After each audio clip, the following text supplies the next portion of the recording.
Bulletproof, nothing to lose. Fire away, fire away.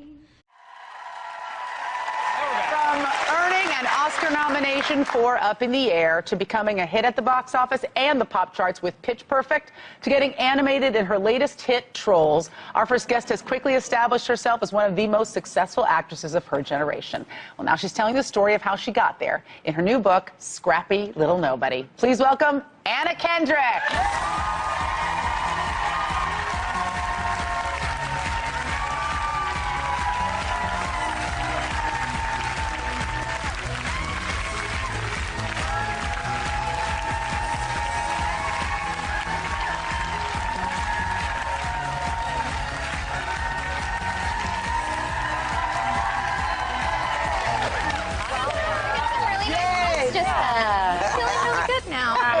Before I ask my question, I just want to tell you I saw Trolls with my kids this weekend, and it's awesome. Oh, thank you so much. So everybody should go see it. Thank you.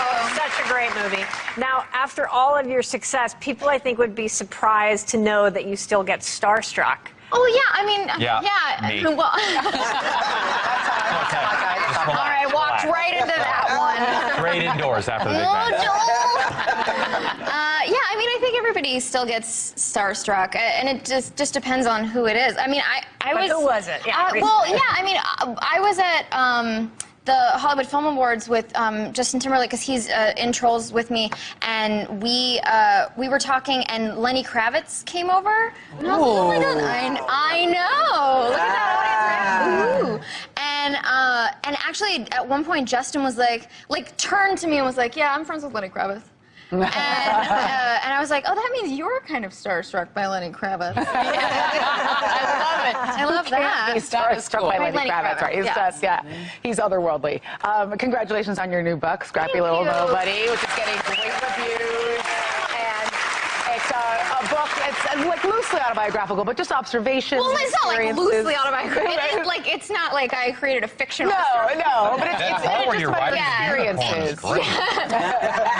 In the sense that it's not like, hopefully it doesn't read like a police report of my life. It's also like the inner workings of my brain that hopefully are funny. Yeah, no, I mean, people are loving it, and you're doing these book signings all over the country. So what's it like to meet people that have It's read been the book? so great. It's been so much fun, and but it is weird because this just shows you how stupid I am.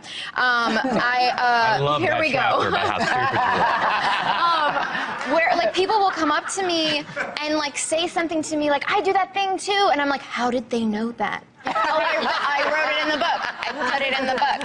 It is now public information. Like where they'll be like, I avoid my neighbors when I take out the trash too. I check to see the coast is clear, and I was like, how did you know that I did that? But that shows you're grounded, because you think of yourself as just you, not like a big movie star, which you are. One of the stories that I love, first of all, we're big fans of yours, as if you couldn't tell. Mike and Dave need wedding dates. My husband and I laughed like out loud the whole time. You. It was so funny. And you have a great story about a scene that you guys shot that didn't make That was one of those stories that I was like, are people going to think this is funny? Like where I was doing that, and I don't get really like method with it. You know, I'm not taking my characters home. But that character was so kind of unhinged, and she was so stupid, she was so fun to play, that I would get away with yelling at the director because he thought I was just like in character. Which, you know, I just ran with that.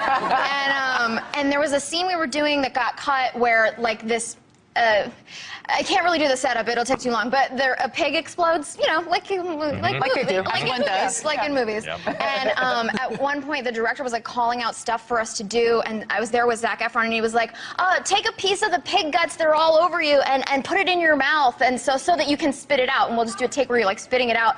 But the stuff smelled really bad. It wasn't real, but it smelled really bad, and I was like, you get your fat ass over here, and you put it in your mouth.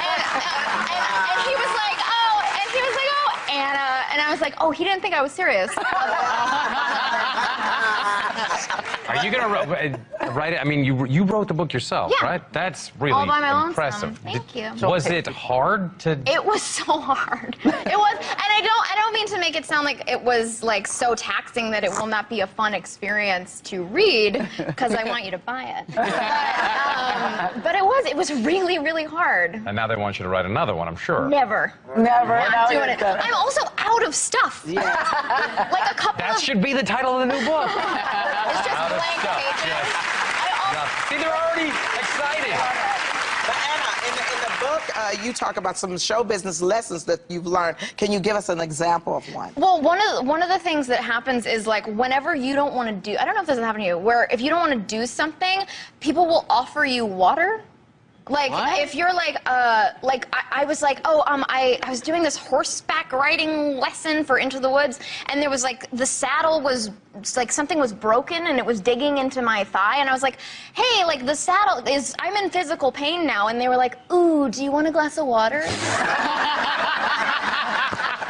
Yeah, that'll solve it. Nobody. No. If it was vodka, Pour it on your injury. I totally do that to my kids, by the way. Do you offer them vodka? Water. Well, vodka. Yeah, whatever's closer. You said in the past. Parenting advice. Totally. I got it. That you actually enjoy rules and structure. Yeah. And you joke about that you won the mayor of Squaresville. Yeah.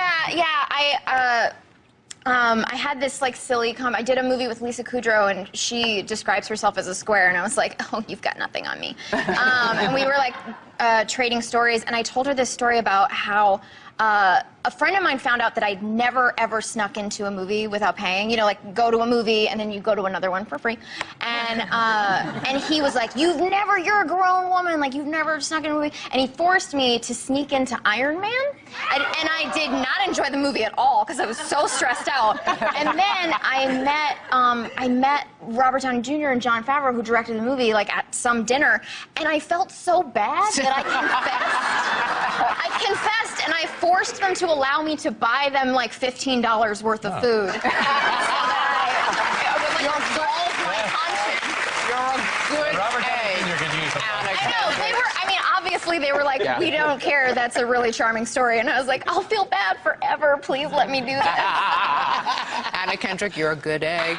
Thank you so much. Scrappy Little Nobody's in stores now. However, everybody in today's studio audience is going on with a copy. Your chance to win this